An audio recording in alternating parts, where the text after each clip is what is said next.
Ngayon po ay itong ating castle na ito. Ngayon po, yung castle na yan na nakikita nyo na yan po ay mayroong 43 step. Yan po ay tataniman natin ng halaman na hindi matakaw sa dilig. Gaya ng halaman na ito, ito po ay na-search ko na sa Google ko na research. Ayan po, oh. Ang pagkaka-research po ay weeping pig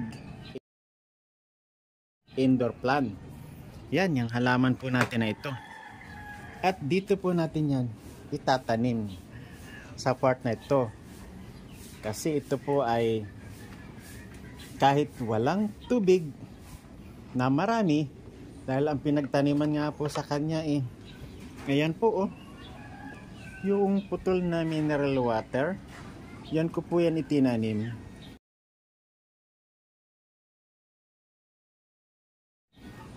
Tumatagal na po yan ng 1 taon dyan. Pero ayan na po ang kanyang tsura ngayong 1 taon. Ngayon naman ay itatanim natin dito. Dito po sa part na ito. Ayan, samahan nyo ako. Ayan, ano na natin yan. Dito tayo maglilipat sa kanya.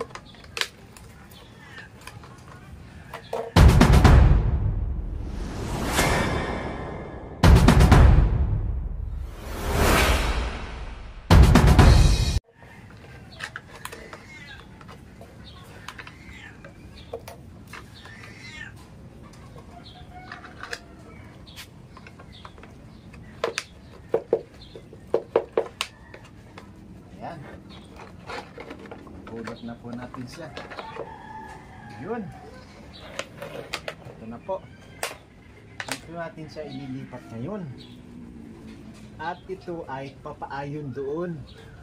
Dahil ito po ang ginawa kong castle na ito ay 43 step. Ayan po yung mga step niya. 1, 2, 3, 4, 5, 6. Papaikot po yun hanggang dito. Ayan po.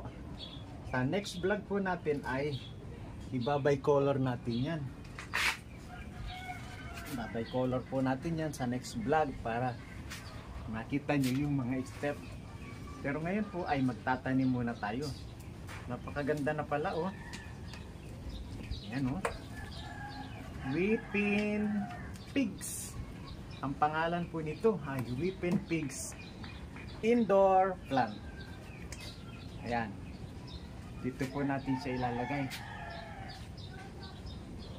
Dito po ito ngayon mabubuhay. Bakit po pa ganon? Ito po kasi yung daan, oh. Simula dito. Simula po dito yung daan, oh. Tingnan nyo po. Galing po yan dito, eh. Galing po yan dito sa kabila na ito. Napakita ko sa inyo. Ayan, galing po yan dito. Dito. Papaakyat dito. Ayan, pakita ko sa inyo.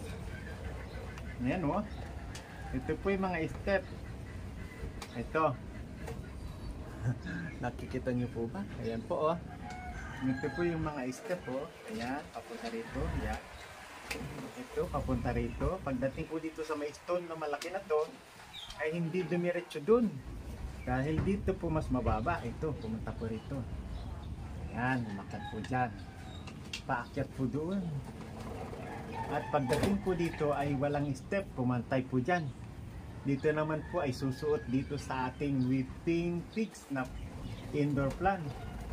Pagdating po dito, ayan, may step na naman po. Pag ganyan. Ayan po, mga step, oh.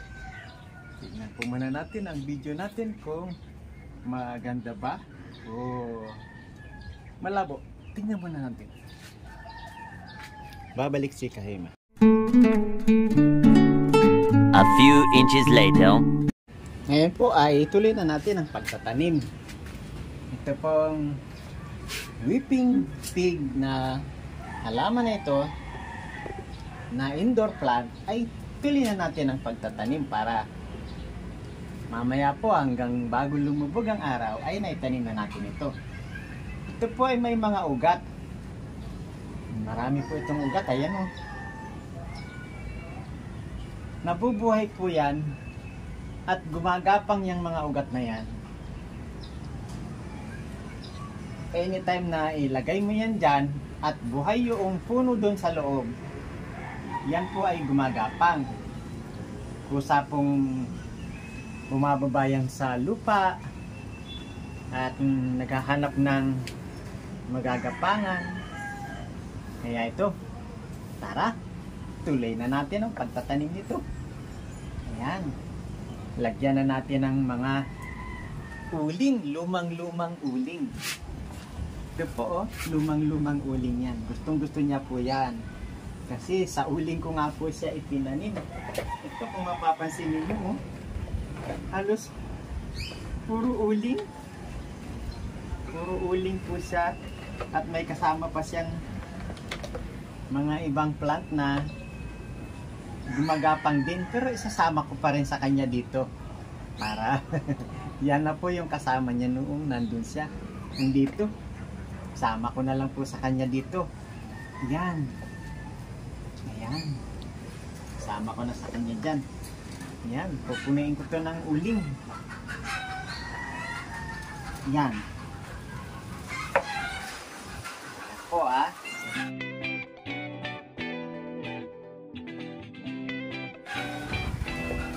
At alam nyo ba na siya ay sasamahan ko ng halamang hindi kailangan ng tubig. Opo. Dito, maglalagay tayo dito sa taas na ito. Maglalagay tayo dito. Yung mga halaman, hindi kailangan ng tubig. Bakit kaya may halamang hindi kailangan ng tubig? Nakakatuwa naman po yung mga halaman na yun na hindi kailangan ng tubig. Masaya po ako. Meron akong halaman ganun eh. Na sa napakatagal na panahon, hindi siya namamatay. Gusto niyo makita?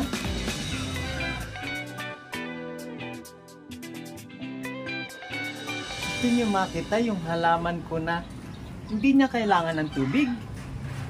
Papakita ko sa inyo. Kasi siya ay nakatanim sa ibabaw ng pader. Hindi pala siya nakatanim, tumubo lang. Tumubo lang siya sa ibabaw ng pader at nag-anak pa. Ma-amazing kayo dun. Hindi ko pa siya na-research kay Google kung anong pangalan niya. Pero i-research ko po pagkatapos ng ating video. At ilalagay ko po doon sa tapat ng kanyang video kung anong pangalan niya. Ay tara, samahan niyo ako. Papakita ko sa inyo kung anong halaman ito. At napakaganda po ng bulaklak. Opo, magaganda bulaklak nito. Sabi ko sa inyo. Tara. Sige, pupunta tayo doon. Ibunutin ko muna ito ditong camera natin. Ayan. Ito na po. Ito. Ayan po, oh. Ayan. Tingnan nyo ba? Nakita nyo siya? Ayan, oh. Sorry, natabingan ng aking kamay yung camera. Ayan po siya, oh. Ayan. Saan siya nakatanim? Ayan. Ayan, may anak pa siya dalawa, oh. May anak pa siya dalawa. Eh, hindi naman po yan dinidiligan dyan. At nabubuhay siya. Tingnan nyo, ha? Super. Napakaganda po ng buhay niya. Yan po yung itatanim ko. Doon. At siya ay itatanim po rin dito sa bilagan. Dito sa nabibilag sa araw. Natutuwa po kasi ako sa kanya. Yan. Kukuhain natin yung mga anak niya na yan. 3.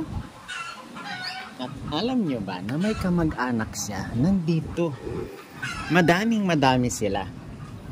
Ayan oh. Ayan, napakadami po nila dito. At naku, hindi lang yan. Ayan oh, napakadami niyan. Nilagay ko nga po dyan para maging design oh. Ayan, design na po yan dyan. Pero siyempre, sabi ko sa inyo, ito ang kukuhain natin. Kukuhain natin dito. Ano kaya natin ito makuha ang 2? Try ko nga bunutin. Isa. Naku, halos ayaw mabunot. Ayun, nabunot po oh. Yung isa pa, bubunutin natin. Ayun. Ayan, ititira natin yung nanay kasi may anak. Ayun oh. Ito pang isa na to. Bubunutin natin. Ayan, ay, naputol oh. Nako. Sorry naman. Ayan, tara na dito. Alam nyo ba kung saan natin siya itatanim? Dito. Dito natin siya itatanim. Yan. Dito. Yan po ay isang lugar na talagang tutubo siya dyan. Dahil dito nga po ay may lupa. Yung kanyang pwesto dun walang lupa ay siya ay tumubo. Ayan. Ganyan lang po yung pagkatanim. Ganyan lang po. Yan. Sakto na po yan. At ito pong isang, ay itong 2 na ito. Itong 2 na ito, ay dito ko itatanim sa bandang itaas. Dito po. Ayan. Dito. Ayan. Ayan. Dito po sila itatanim 2. Ayan. At ito, syempre, itong mga lupa na ito, ayan, yan na rin ang ilalagay natin sa kanila. May lupa pa kayo, tapos, ayan, dyan natin ilalagay yan. Yang 2 halaman na yan na kahit walang dilig ay nabubuhay. Pero, paano ito? Paano itong isa na tong bakante? Hanapan natin ng mas malaki. Dito. Ito tayo dito. Ito. Itong kamag-anak din nila to. Ito. Kukuha tayo ng isa dito. Ayan. Ito na. Ayan. Halos 2 pa yung nakuha natin. Ito. Ilagay na natin dito. Ayan. Sige. Diyan ka na. At lagyan natin ng konting lupa. Konting uling. Na ang uling po kasi kapag yan po ay nadilig na, napakatagal po niyan matuyo. Yung uling na yan. Kaya uling na po ang inilagay natin sa kanya. Yan. Ayan na po. Siyempre bawasan natin ang dahon nito itong halaman natin na to. Bawasan natin ang dahon ni weeping pig.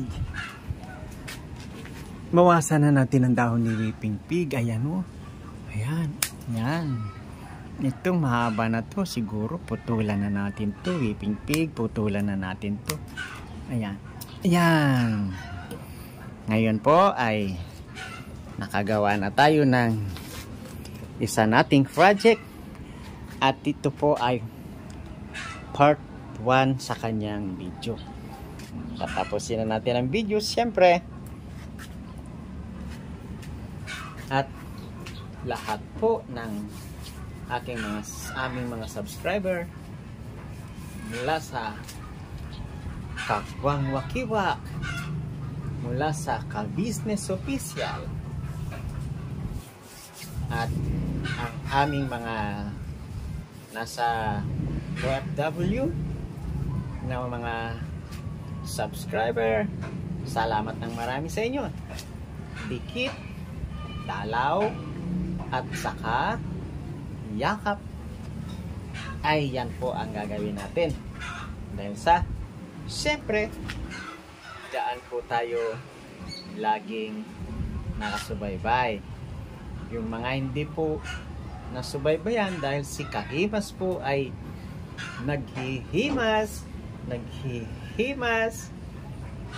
hindi ko po napapanood yung vlog nyo. Naku, pasensya na po kayo.